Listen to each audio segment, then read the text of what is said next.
Hello, everybody. Thank you for joining again tonight as we continue our series on maternal mortality and really how to get yourself ready as you plan your pregnancy. Tonight, we're going to talk about postpartum depression and whether or not the question for you to ask yourself is, are you at risk to develop this? I will admit that this has been a difficult presentation to put together. Um, it's a very difficult topic. I'm not the expert on this. I do remember, counseling with women after they've had their babies to be watchful for the postpartum blues, which is somewhat normal to expect after you've had your baby. But when it goes beyond the blues is when it develops into postpartum depression. And so I want to go over all of this with you tonight. The goal for reviewing the risk factors for each of the concerns for maternal mortality and causes for maternal deaths is so that you can be more informed, that you can take a look at yourself, that you know yourself so that you're able to manage this whole healthcare system to your benefit for having a healthy baby as much as possible, and also a healthy mom. So let's take a look at this topic. What I plan to do is to bring on a mental health professional later who can address this topic in more depth than what I might be able to do tonight. My goal tonight is to give you just a list of things to understand and know so that you can continue your self-evaluation that will be discussed in your preconception visit, and also for you to have for your own record so that you can continue to work with your healthcare providers that you are hiring to take care of you through your pregnancy and for the birth process. Let's get started.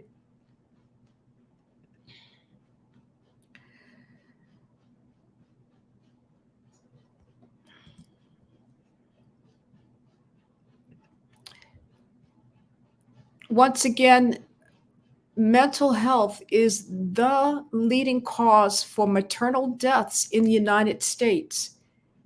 23% of women are dying due to mental health reasons up to the first year after they've had their babies. So this is nothing to joke about, nothing to sneeze at, nothing to not pay very close attention to. Women are dying. They're taking their life in some situations.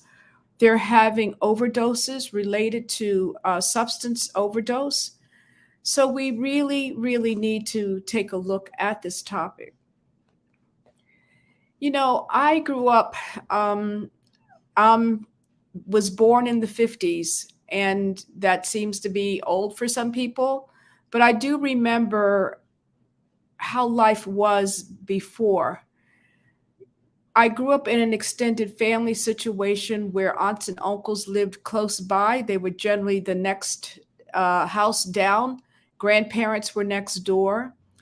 Often when people got married, they would move in with their in-laws for about a year while they saved their money to be able to purchase a home and prepare for having a baby. I remember when babies were born, you would come home either to mom's house or to a mother-in-law's house, and you were literally told that you needed to stay, if there were stairs in the home, like for a month, you needed to stay upstairs. And during that time, you got waited on, you got your meals brought to you.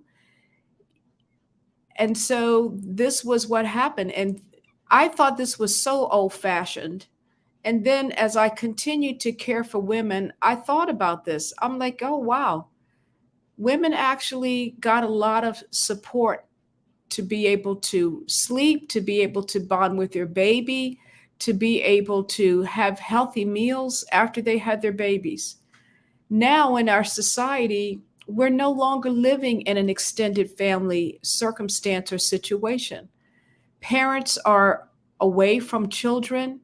You're cross country in some cases. When the baby comes, you're having to take off work. Hopefully, parents can take off work as well, um, to come help care for this baby. To also the concern around maternity leave. How much leave do you have? For some people, their jobs, depending on where they work, may not offer maternity leave. And so there's all of these stressors around childbirth that we may not have had in older days when we did things kind of what we would call the old-fashioned way. And so with that, there's a lack of support for mom and dad as they're forming this new family. A lot of stressors and responsibilities placed on their shoulders where they're needing to go back to work, maintain household, prepare meals, be up during the night with a new baby, which is normal. It's just more stressful. And so because of that, both men and women are affected with postpartum depression. And this was kind of news for me. I knew that men had some symptoms that their wives had during pregnancy. That's called the Couvati syndrome. But I was not so much aware of the depression until I was reviewing information for today. So 1 out of 7 women are affected with postpartum depression. And we're talking about the postpartum blues. The postpartum blues we tell women to anticipate generally for the first couple of weeks after they've had their babies. But if it goes beyond that, then we got worried about the possibility of depression happening. So 15% of women will actually develop a postpartum depression. And some women can even go further and develop what's called postpartum psychosis. 18% of men are affected with postpartum anxiety, which is new. Men feel as well. And just as there are changes in the woman for hormonal changes after she's had her baby, believe it or not, this was news to me, men also have changes in their hormonal structure. The testosterone goes down. They have more estrogen-like, hormones produced. And so there's a change in their bodies too. So that was new information for me. So we have to look after our dads just as much as we have to look after our moms. When you look at what are the things causing postpartum depression, first is there a history at all of any kind of anxiety or history of depression? And this is for both, for the mom and for the dad. There's a lot of life stressors that I just talked about previously. Are there relationship problems? If there are relationship problems, that will feed into this postpartum depression. Are there problems and complications in the pregnancy? Some couples have experienced difficulty with becoming pregnant, and that has its own level of anxiety. And then once pregnancy happens, then there's another level of anxiety of being able to go through the pregnancy without any complications occurring.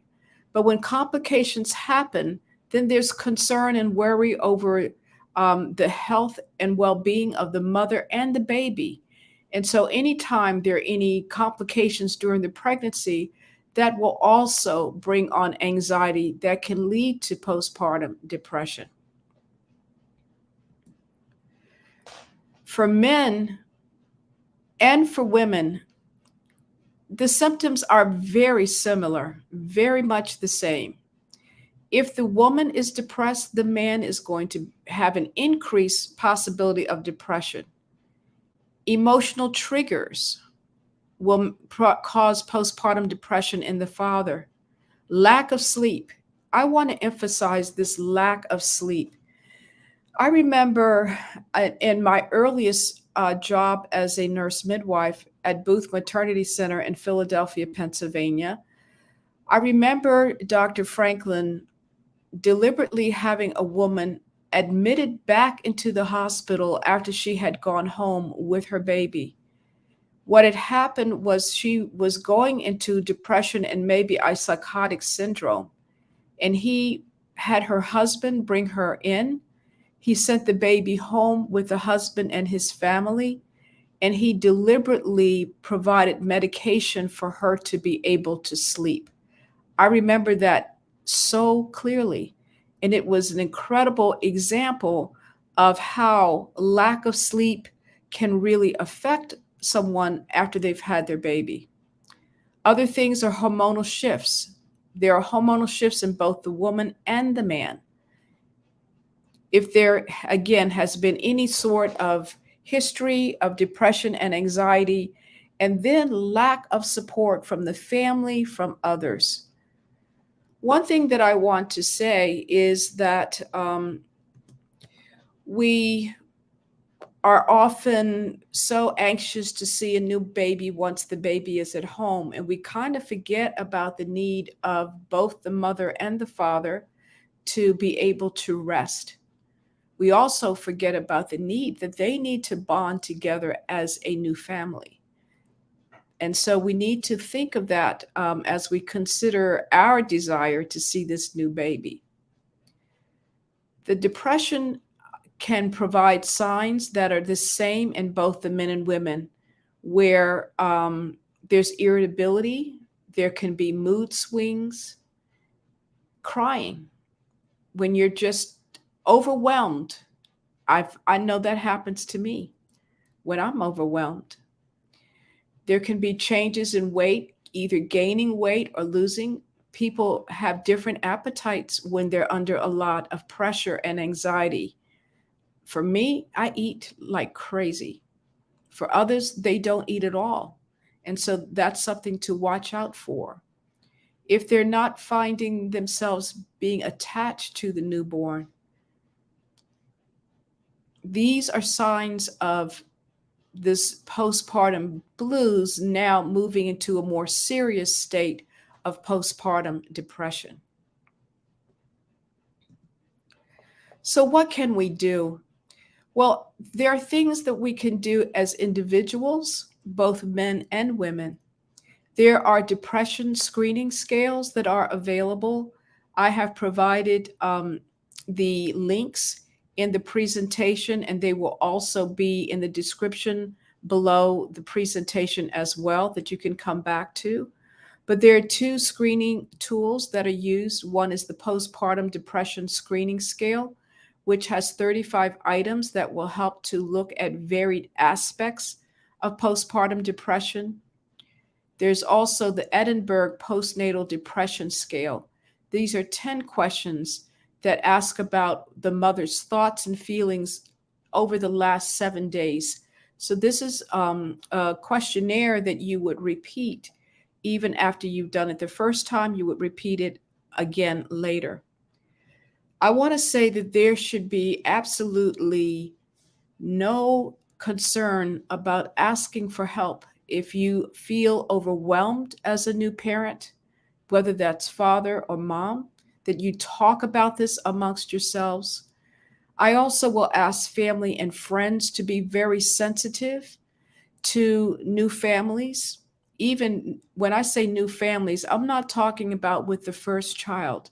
With every child that comes into that family, to be sensitive of the needs of the family. There's the need for them to bond together with each other, with mom and dad, and if there are other children in the family, to have time to bond there. There's also the need for rest. I would say to my patients, this is going to sound a little crazy, but it's not. I'm thinking back to the old days when you would come home, where you would be told to go upstairs, not to come down, to rest. And what I have advised women to do is to stay in your nightwear for at least 2 weeks. Because the minute that you get into real regular clothes, people think that you're just fine, that you're doing just fine. And so they will have expectations of you to do housework, to do cooking, to do all the things that you would normally do prior to having your baby. When you continue to wear your nightgowns, pajamas, it's an indication that I am resting. I need to still rest. Even though you're not sick after you have a baby, your body has undergone a very fantastic transition. You've birthed a human being, but your body also has to get back to normal. It takes time for your body to get back to normal. Believe it or not, it takes 6 weeks for the uterus to totally heal. So these are the things that I want to strongly recommend is have friends and family bring food for you. If they want to know how can they help, let them, instead of them trying to hold the baby or whatever, have them bring meals and give you time to rest. Store up meals prior to having your baby so that you can rest. Determine times when you're ready to have family, but it doesn't have to be the first or second day. It may be 2 weeks out, and that is okay. Look to have friends who are going to actually come and help you, say with house cleaning or with chores around the house, not just come to visit with the baby and exhaust you. We know that as much as we love our friends and family, they're exhausting. And we don't know how to say, I need a rest now. I need to take a break. So these are the recommendations that I have. Again, I'm going to try to have a mental health professional on at a later time so that we can discuss these things more. So I hope that this is helpful to you. Please pay attention to the questionnaires that will be below. Please share this information with your family and with your friends. If you've liked what I have provided to you tonight, I hope that you will subscribe to my page. We have more content that's coming, and by subscribing, you'll be able to know what's coming up next. Tomorrow, we're going to talk more about another cause for maternal death, which is cardiac disease. And we're going to look at weight gain during pregnancy because overweight can be a contributing factor to heart problems during pregnancy. So thank you again for joining with me. Please, if you have any comments, please let those comments, write them out. I'll be happy to respond back. But have a good night and thank you. Bye-bye.